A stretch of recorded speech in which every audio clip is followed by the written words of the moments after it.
This is YBR with Trailer Park Mechanic. I have played this game a little bit to get a feel for how things work, but we're going to be starting a brand new game for these videos. Congratulations! You now are the proud owner of this trailer and the old garage in the park.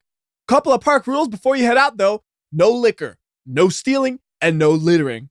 If that's about it, why don't you head out now and check out your new garage.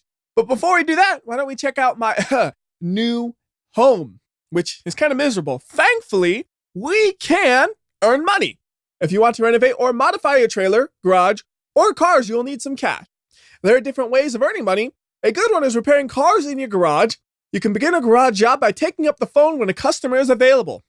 Now, before we head to the garage, let's take a look at my beautiful living conditions.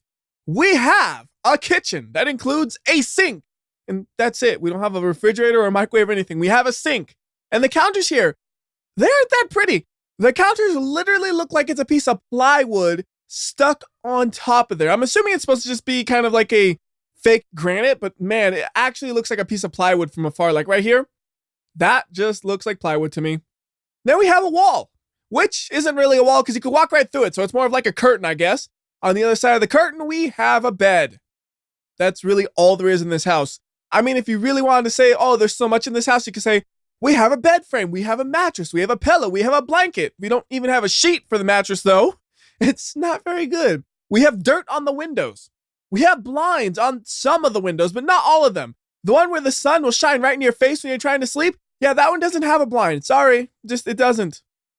Anyways, let's go ahead and head out to my garage. And you'll notice the people around here, they don't actually follow the rules. There is a lot of littering going on. There's just all this junk all over the place. So I assume they're also stealing and drinking alcohol, doing all the bad stuff they possibly can. And this is my garage, by the way. It's not exactly near my house. At first I thought it'd be like next door, but it's not. It's over here.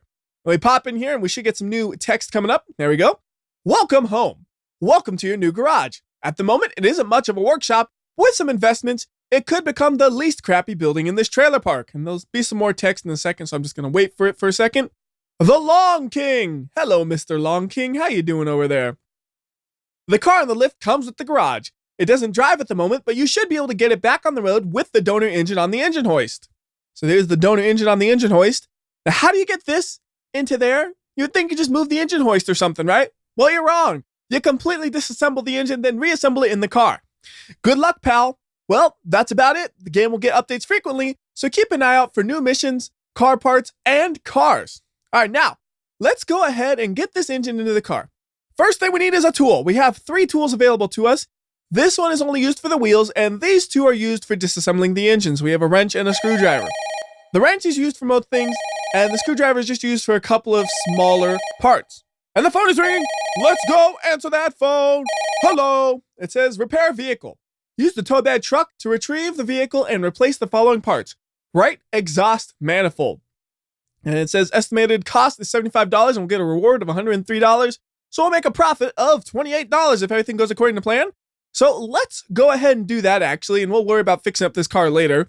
It really doesn't matter what order you do things as far as I can tell. It's just whatever you prefer. And you know what? It sounds kind of fun to drive right now, so we're going to drive.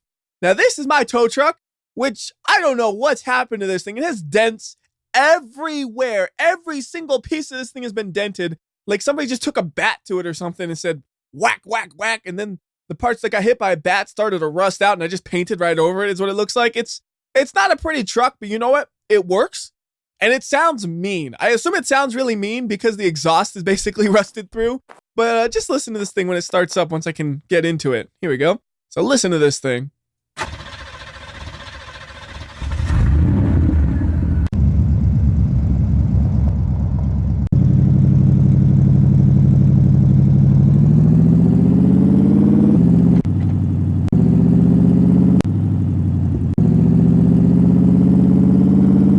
Okay, after driving, it doesn't sound that mean, but when you start it up, man, this thing sounds like the most menacing tow truck I've ever heard. It's just so funny. When it starts up, it's like roaring and grumbling and stuff, and then when it drives, it just kind of sounds like a normal truck after that. So anyways, we are now going over to the broken vehicle, and we could, if we really, really wanted to, basically just drive through the grass. I'm not going to do that, though, because you can get stuck. We're going to drive along the road like a normal person would do. And you notice the tow truck's about topped out at this speed. I think it's about 45 miles per hour and it can't go any faster than that. And I haven't seen any trains come across the train crossing, but you never know. I have had video games before where I just go across the train crossing and out of nowhere, obliterated by a train. Game over. It happened in one game, but I will never forget it because it came out of nowhere. I didn't hear it or nothing. It just destroyed me to bits. So there is the broken vehicle, and we just got to put this thing onto the tow truck. And again, we're trying to do this somewhat realistically here, so we'll even enter here without going too much on the curb. I went on both curbs at the same time, I think. The curb on the left and of the right of me. Okay. How are these mirrors? Terrible. So to actually line up for the vehicle, we just got to look behind us. And that's probably good enough. So put the park and brake on. Turn the vehicle off. Actually, I don't even know if I need to turn it off, but we turned it off anyways. And then get out of the vehicle. Now we need to attach the car to the tow truck. Well, first thing we need to do is tilt the tow truck so the car can actually roll up onto it. And then we grab the winch with my really long arms and we attach it right to the front bumper of this thing. Well, it's actually not the front bumper because if it was the front bumper, it would just tear the bumper off. It's actually attached to the frame. At least I assume that's how it would work. And then we winch it in. I can't remember if you click the winch or if you have to hold it. I think you have to hold it down maybe. Oh, no, you click it and it will go. Okay, cool. So we can actually watch the car roll up onto the truck. And once it's on, it actually locks into place. So you don't have to worry about it possibly rolling off the bed of the truck, it seems like. So we lower, or it's hitting the down arrow, but it feels like it's raising it, you know, because it was kind of on the ground. Now it's off the ground, but we hit down to go up. Confusing, right? Anyways, we put the bed all ready to go. Then we go back in the truck, start it back up. It does its menacing startup sound. And then we are ready to go. Park and brake off, and you know what? I don't care. Let's try to go off-roading this time. We did it legit last time. This time, we're gonna make a risky decision that might not pay off. And like I said, thankfully, the car seems pretty sturdy once it's on the tow truck. You see it's not bouncing around too much as we drive, but I'm not looking at where I'm going. Yeah, you see it's nice and sturdy as I crash into a tree trying to watch the car. But you can see if we were gonna have it fall off, crashing into the tree probably would have caused it. And making our way back this way is probably faster. And it's probably more entertaining to watch as long as they don't get stuck because these bumps are dangerous. The tow truck is so long, you can actually get it to seesaw where neither of your wheels are touching the ground. And when that happens, there's no easy fix except for teleporting the vehicle. All right, we made it. We made it with only one crash. That is an excellent drive. And before we repair this vehicle, I'm gonna actually make my car work. I don't care about their car so much as I care about my car, and I overshot the entrance. That was great. I guess this is a good time to admit I'm not that familiar with the map. I have a general idea of where I live, and that's really about it. I was mostly just messing around with disassembling engines, to be honest with you. Welcome! Cletus is a retard. That's what it says. I'm just reading the signs, man. That's exactly what the sign says. All right, here we are. Park and brake on. That'll make us come to a stop. Truck off, and then get out of the vehicle. And we don't even need to open the door. We could actually hop in and out of the vehicle without opening the door, which is kind of funny. Now, let's figure out how we get this engine into that car. First thing we need to do, like I said, is disassemble the engine. So we're going to grab the wrench, and I'll show you the way disassembly works. So let's say you wanted to take off the air filter. Well, actually, this is just the cover for the air filter. But you hover over it, and you have a bolt that's red. That means that bolt is tightened. You click on that bolt, and then it's loose. So if you see no red bolts, you can remove the part. And then for the air filter box, well, nothing there holding that on, so you can just remove that. Here is the carburetor. And when you hover over it, there's 4 bolts that need to be removed. So we remove all 4 bolts. Well, I guess we just loosen them because they're still visible. And then we can remove that. And I guess next up, we can go ahead and remove the rocker covers. And these ones, they have really tiny bolts that are kind of hard to see. Like, if you just look at it from here, you can barely see them. They are so small, but when you hover over it, it's nice and easy to see them. I also noticed, though, sometimes the angle you have to use to remove the bolts can be kind of unusual. So like on this one, the ones on the top, there's nothing weird about them. You go at them from above and it makes sense. But these ones down below, if you crouch down, here you can actually see the bolt clear as day, but for some reason you can't access it. But if you crouch up, well, then you can actually access it. And you can tell just because the bolt becomes a yellow color when it's able to be loosened. So that's just kind of one of those little weird things that annoys me a bit, but it is a early access game that's a work in progress. I'm assuming that can get better. In fact, the way all the disassembly works right now is better than it was before. So this game is definitely improving as time goes on. Anyways, here, we'll go ahead and remove all of the bolts on this side and then do the same on the other side. So go over here and it's 1, 2, lots of bolts actually. Nope, see, like right here, there is no reason that this bolt should not come off, but it just won't for some reason. I don't really know why it does that. Weird. And then we get to remove the rocker covers and the camshaft and all that good stuff. There we go. We remove that. And I should also mention, when you remove the parts, they just disappear, right? So if you hit I, it'll show you your inventory and you can see, oh, there's the rocker shaft. I was wondering where that went. And there are the rocker covers, carburetor, all that stuff. So if you don't really know what car parts are, it can teach you what things are. You remove the part, you look at your inventory, it's like, oh, that's an air filter cover. And then it has a little description that says, the air filter cover is attached to the air filter housing. It keeps the air filter in place and seals the air filter housing. Upgrading this part is purely cosmetic. It's not like, it's going to teach you how to disassemble a real car, but you at least have an idea of what you're actually doing, which is nice. I think I disassembled all the bolts there. Yep. When we remove those, we got 3 new bolts under it that we need to get off. And once those are loosened, we can go to the other side and do the exact same thing. And the way this game works, some parts do need to be removed before other parts, but there isn't a specific order that things have to be assembled in. You can disassemble the bottom half of the engine before or after the top half. For example, though, the engine head cannot be removed until after you remove the intake manifold. And this piece right here is the intake manifold, the big chunky piece right in the middle of the engine. That's the intake manifold, and it has 8 bolts in total. But we'll still have some other pieces we need to take off before we can remove the engine head. And the next piece we need to remove, I can't think of the name. It's this giant metal sheet right in the middle of the engine, but the name for some reason is just escaping me. So can we remove this piece now? The answer is still nope. As you can see, there are 2 pieces still attached to this thing that we need to remove. One of them is a little bit harder to see than the other ones though. This is the push rods for the engine. And at first I had some trouble removing these. From the side, it seems really easy. But the first time I tried to remove them, I came from this angle, and for some reason, I could just not highlight them. But right now, it's apparently easier. Maybe there was an update that made it easier. Anyways. And of course, we're doing everything symmetrical. So now we need to remove the push rods from the right side of the engine. And then everything we can do from above the engine is done at this time. The rest of the things we need to do, we kind of have to come from below the engine. It's not like below like we're doing the oil pan, but we need to crouch down a little bit so we can actually see the parts we're messing with. So the first thing we're going to be messing with is the exhaust manifold, which has a ton of bolts on it. It has, looks like 12 bolts in total, and we have one on both sides of the engine. So that means 24 bolts in total need to be removed. And I do like that this game is just a click. Because to me, the games where you actually have to click buttons to screw things in doesn't really add anything. It just makes it take longer. Like, just clicking it is totally fine with me. I have no issues with that.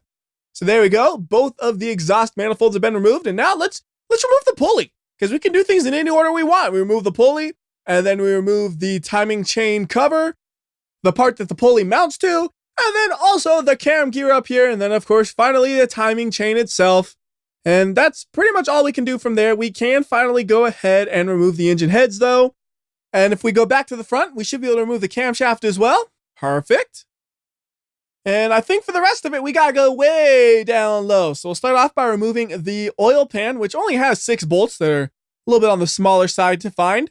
And once you remove the oil pan, it gets a little messy. We have bolts all over the place here.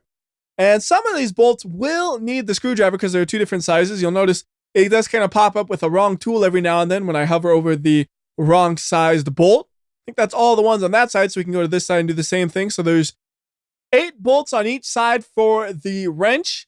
So that's 16 in total. And then there's another 8 that require the screwdriver. So that is the 16 for the wrench, I think. We can go ahead and actually pop off the piston clamps right there. I just did it without even thinking about it because I was just clicking everything.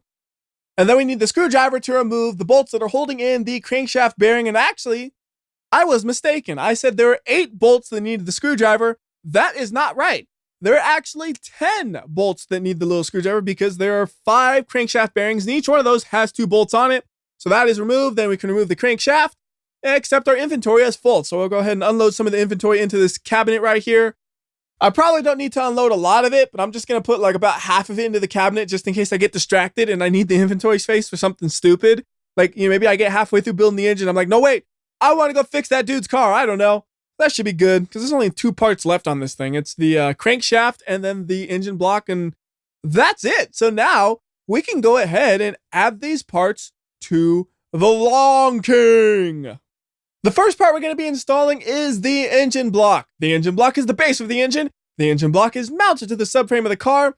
Upgrading this part will increase performance, but we're not having any part upgrades here. We just want to get this thing working. So when you have the part in your hand, you got to move the mouse around till you see that icon, the little arrow pointing down. Then you can click and it installs the part, and that's it.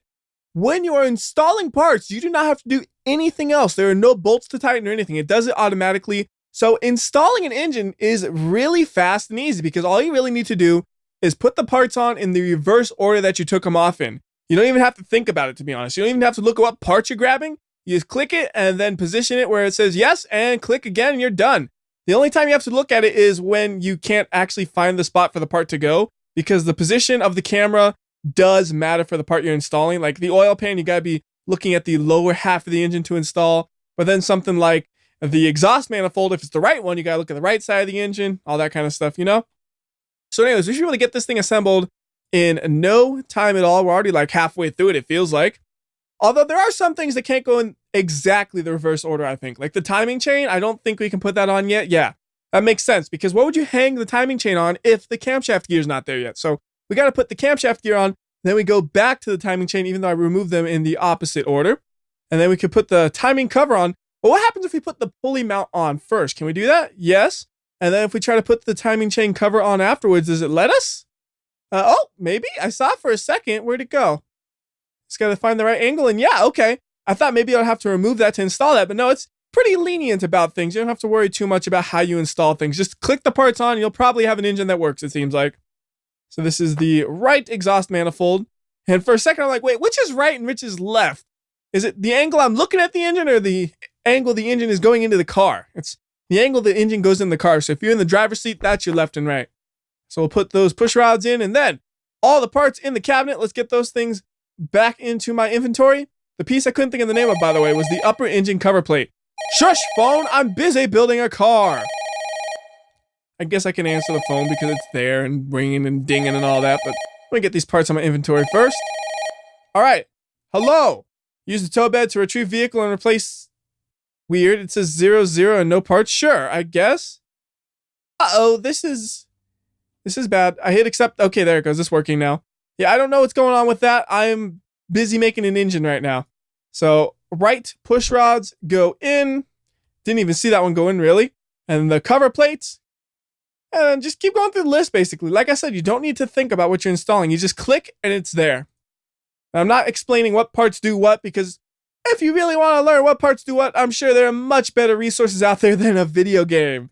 Well, I mean, if I wanted to, it'd have to be a totally different type of video, you know? It wouldn't be a video for the video game. It'd be a video for how engines work, which, well, that's what I'm doing. I'm doing a video for the game. Anyways, that is complete. The engine is assembled. So the only question we have now is, does the car work?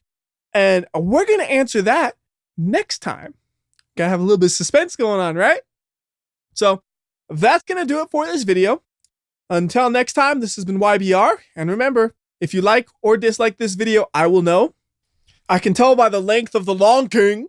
So do the right thing, and I'll see you next time.